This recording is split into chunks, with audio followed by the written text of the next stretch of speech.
হরে কৃষ্ণ। শাস্ত্রে বলা হয়েছে, দোলে চ দোল গোবিন্দ, চাপে চ মধুসূদন, রথে চ বামনাদুষ্টা, পুনর্জন্ম না বিদ্যুতে।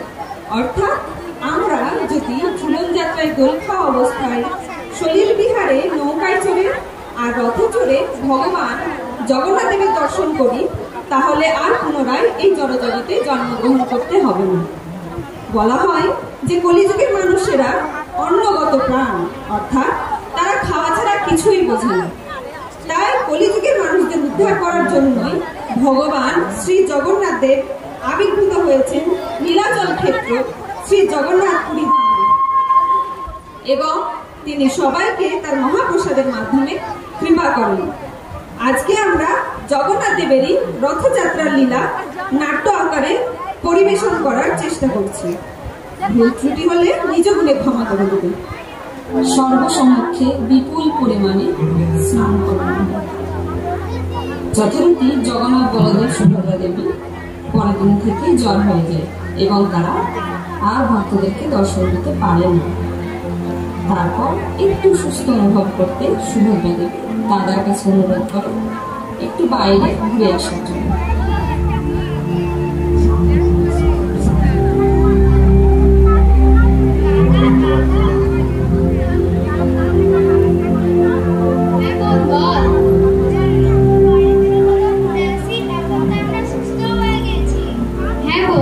ঠিকই বলেছিস, অনেকদিন নগর ভ্রমণে যাওয়া হয়নি, সাথে ভক্তদেরকেও দর্শন দেওয়া হয়নি। এ ব্যাপারে তোমার কি মতামত দাদা? এই প্রস্তাবটা তো খুবই ভালো। আর মাদার বোনচাকে কথাও দিয়েছিলি যে বছরে কিছুদিন ওনার কাছে গিয়ে থাকবি, কিন্তু লক্ষ্মী দেবী কি এই প্রস্তাবে রাজি হবে? হ্যাঁ, বৌদি রাগ করবে না তো? না, এ ব্যাপারে তোমাদের কোনো চিন্তা করতে হবে না। আমি ঠিক তাকে রাজি করিয়ে দেব এবং কালকেই আমরা নগর ভ্রমণে বেরোবো।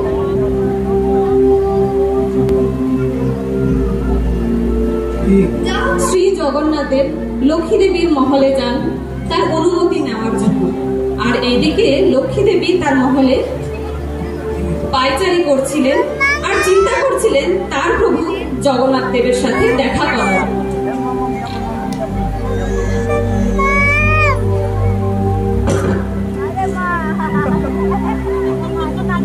জয় জয়,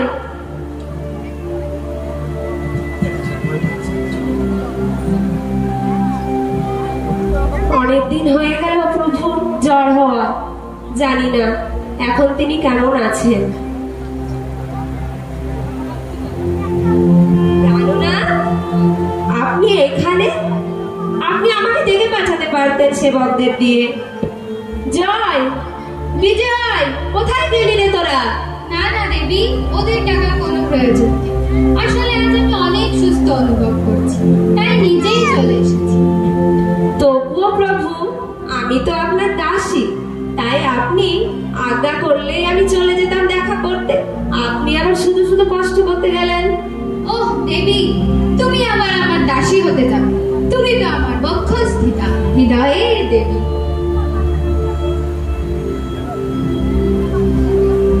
এই হার তোমার কাছে আমার মনের হারের প্রতীক।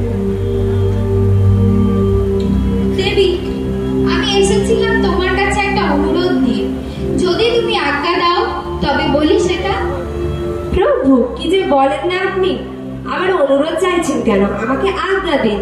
আপনি যা বলবেন আমি তাতেই রাজি হয়ে যাব প্রভু। বলছিলাম, ও অনেকদিন ঘরের ভেতর থাকতে থাকতে না মনটা যেন কেমন হয়ে গেছে, আর ভক্তদেরকেও অনেকদিন দর্শন দেওয়া হয়নি। তাই বোন আর দাদা বলছিল যদি কিছুদিন নগর ভ্রমণ করে আসা যায় বেশ ভালোই হতো। হ্যাঁ হ্যাঁ, ঠিকই বলেছে তো ওরা। তো আপনারা কবে যাচ্ছেন? আমি কি কিছু আপনাদের যাবার ব্যবস্থা করে দেব? আমরা কালকেই বেরোচ্ছি দেবী, আর আপনাকে ব্যবস্থা করতে হবে না, আমরা সব ব্যবস্থা করে নিয়েছি। বেশ প্রভু, তবে আপনি কিন্তু বেশি দেরি করবেন না। আপনি তো জানেন আপনার দর্শন না পেলে আমার মন বিচলিত হয়ে যায়। হ্যাঁ দেবী, আমরা দুদিনের মধ্যেই ফেরত আসবো। আচ্ছা বেশ প্রভু। যথারীতি পরের দিন রথ সাজানো হয় এবং জগন্নাথ বলদেব সুভদ্রা গুন্ডিচার মন্দিরের উদ্দেশ্যে রওনা দেন, এবং রথ শুরু হওয়ার আগে প্রতি বছরের মতো রাজা আসেন ও রথের সামনে এসে ঝাড়ু দেন।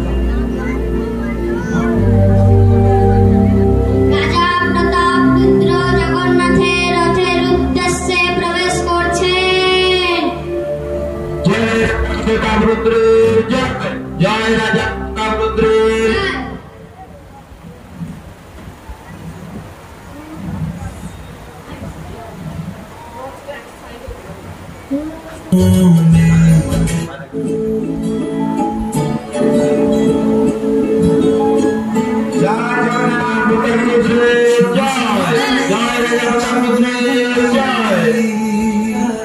হে প্রভু, যদিও আপনি ত্রিভুবন স্বামী, তবুও এই অধমের উপর কৃপা করে তাকে সিংহাসনে বসার সুযোগ করে দিয়েছেন প্রভু। আপনার মতো ভক্তবৎসল আর কে আছে প্রভু এই ত্রিজগতে? এই সমস্ত রাজ সিংহাসনের কৃতিত্ব যে আপনারই প্রভু।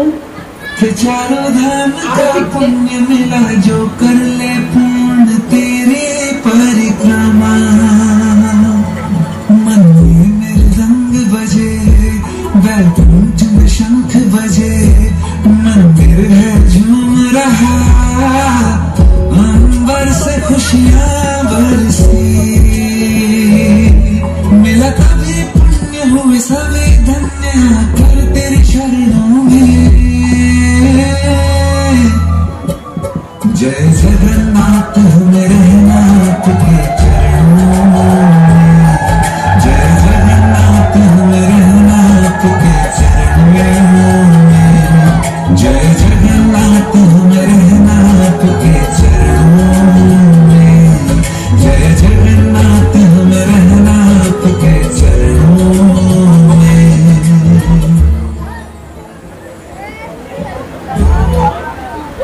জগন্নাথদেব গন্ডিচা মন্দিরে পৌঁছে সেখানে সেবা ও বিভিন্ন প্রকার ভোগ গ্রহণ করতে করতে বুঝতেই পারেননি কখন দুদিন অতিবাহিত হয়ে গেছে এবং লক্ষ্মী দেবীকে দেওয়ার কথা ভুলে গেছেন।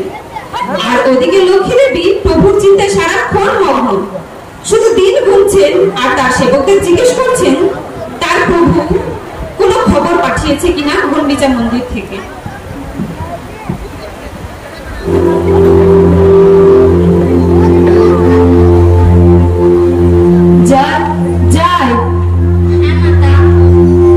প্রভু কি কোনো খবর পাঠিয়েছেন গন্ডিচা থেকে? আচ্ছা বেশ, তুমি যাও।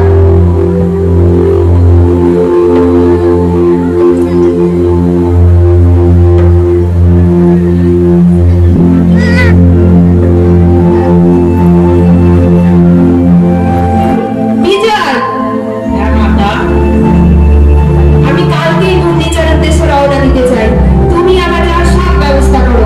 ঠিক আছে মাতা, আপনার যাওয়ার সব ব্যবস্থা আমি করে দিচ্ছি।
হ্যাঁ, জানা মনে হচ্ছে ভয়ঙ্কর সমুদ্রের আওয়াজ ধীরে ধীরে এদিকে দিয়ে আসছে।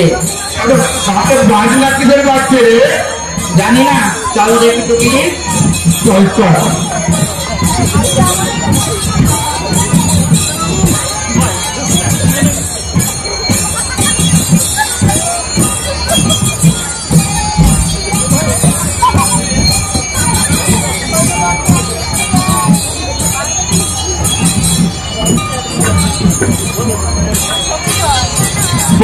কোথায় কোথায় চোরদের সব কোথায় লুকিয়ে রেখেছিস আমাদের প্রভুকে? চোর কাদের বললি রে? তোদেরকে আমার কাছে তোদের মতো ভিখারিদের কাছ থেকে আমরা আবার কি চুরি করতে গেলাম রে?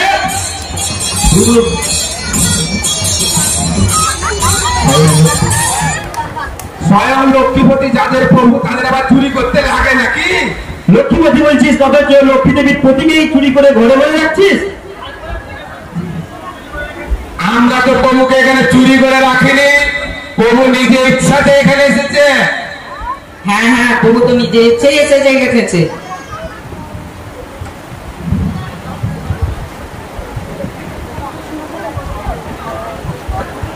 প্রভু নিজে ইচ্ছাতে এখানে এসেছে, আমরা নিয়ে আসিনি প্রভুকে। হ্যাঁ, প্রভু তো নিজে ইচ্ছেই এসেছেন এখানে। উনি তো এসেছিল মাত্র 2 দিনের জন্য, আর তোরা সুযোগ খুঁজে ফাঁক পেতে রেখে দিয়েছিস। এত দুঃসাহস তোদের! এতে দুঃসাহসের কি আছে দেবী? আমরা তো আর প্রভুকে জোর করে এখানে এনে রাখিনি, প্রভু নিজে ইচ্ছাতে এখানে এসেছে। লক্ষ্মী দেবী, আপনাদের রানী যদি ভালো ভালো রান্না করে খাওয়াতে না পারে, আপনি আমার কাছে এসে খেয়েছেন, তা আমাদের দোষ কোথায়? এই কি বলছিস রে হতচ্ছাড়া? আপনাদের রানীকে বলুন ভালো করে রান্না করে খাওয়াতে, এতে যদি জগন্নাথদের বসে আসে। বাবা হতচ্ছাড়া তোর সব দেখবি, তোদের আমি যেমন লক্ষ্মী ছাড়া করে দিই। একে তো চোরের মতো আমার প্রভুকে লুকিয়ে রেখেছিস, আবার মুখে মুখে বড় বড় কথা বলছিস। হ্যাঁ দেবী, দেখুন না আপনি থাকার পরেও কেমন মুখে মুখে তর্ক করছেন। আর এই হতচ্ছাড়াদের সঙ্গে কোনো তর্ক করতে হবে না।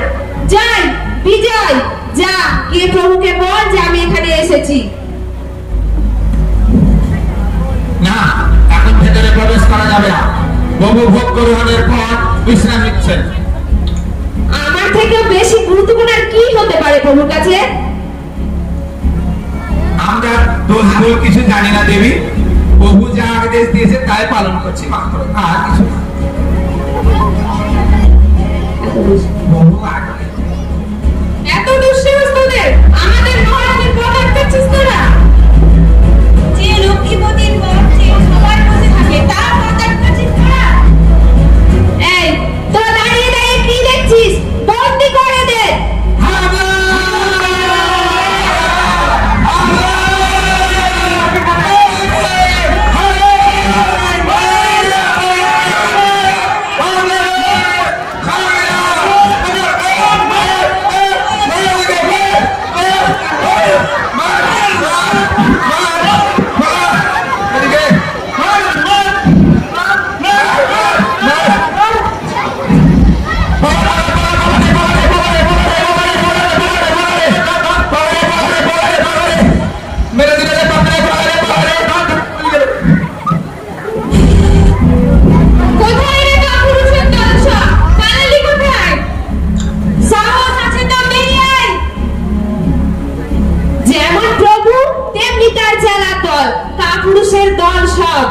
যিনি কথা দিয়েও কথা রাখতে পারেন না, তার চেলাদের কাছ থেকে আর কি আশা করা যায়?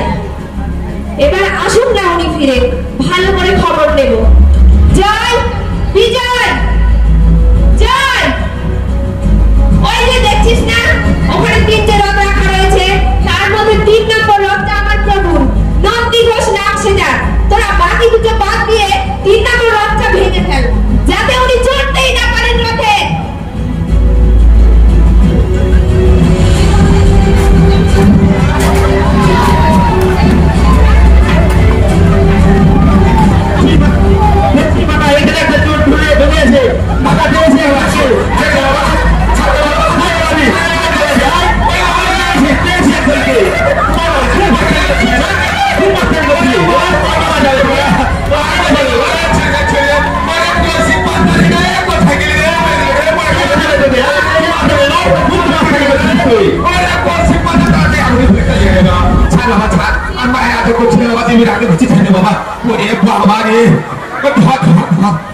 কোমরটা ভেঙে গেল রে, কত জোরে মেরেছে রে, মাছ কোমরে মেরেছে মানে।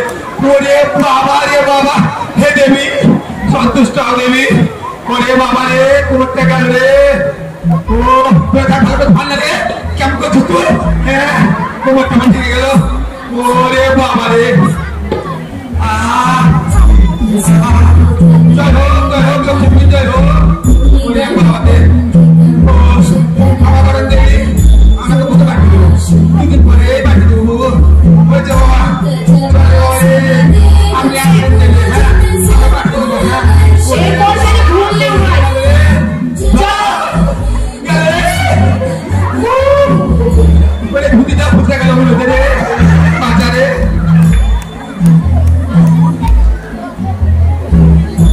দেবী যথারীতি নিজের মহলে ফেরত আসেন এবং উল্টো রথের দিন লক্ষ্মী দেবী শ্রীমন্দিরে গেটে দাঁড়িয়ে থাকেন।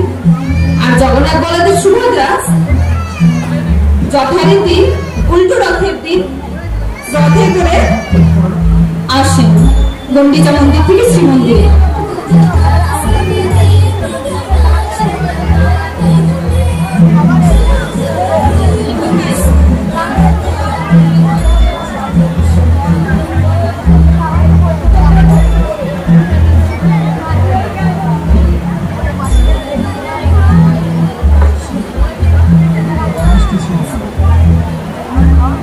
ভালো আছো বল? তারপরে যাত্রা সুকৌশল ছিল তো? বেশ, ভেতরে যাও।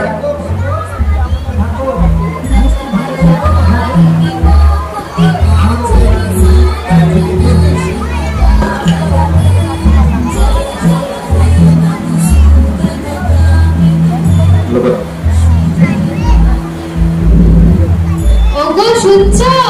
দেখো তোমার সেবকরা আমাকে ভেতরে যেতে দিচ্ছে না, আমার পথ আটকে দিচ্ছে। লক্ষ্মী সোনা আমার, ওদেরকে বলো না আমার পথ ছাড়তে। দেখো আমি তোমার জন্য কত উপহার এনেছি, তার জন্যই তো এত দেরি হয়ে গেল। দেবী, তাহলে তুমি বলো, তোমাকে দেওয়া কথা আমি ভুলে যাই?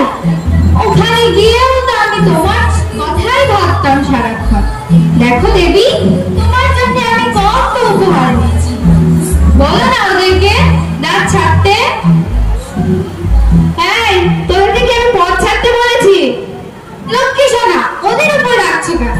দেখো তুমি দেখো একবার, তোমার জন্য তোমার সব থেকে প্রিয় রসগোল্লা এনেছি, একবার খেয়ে তো দেখো।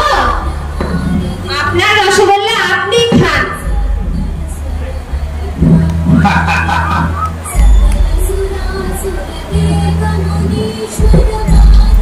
বেশ প্রভু, চলুন, আমি এতদিন আপনার অপেক্ষাতেই ছিলাম। ভেতরে চলুন। জয় জগন্নাথ বলদেব সুভদ্রা মহারানী কি। যথারীতি জগন্নাথ দেব লক্ষ্মী দেবীর মানভঞ্জন করেন এবং শ্রীমন্দিরে এসে হীরা পঞ্চমীর লীলা সমাপ্ত হয়। হরে কৃষ্ণ কৃষ্ণ কৃষ্ণ হরে হরে, হরে রাম রাম রাম হরে হরে। জয় শুভ রথযাত্রা মহামহোৎসব কি, মহামহোৎসব কি। হরে কৃষ্ণ, ধন্যবাদ। হলুদ হাততালি। হরি হরি বল।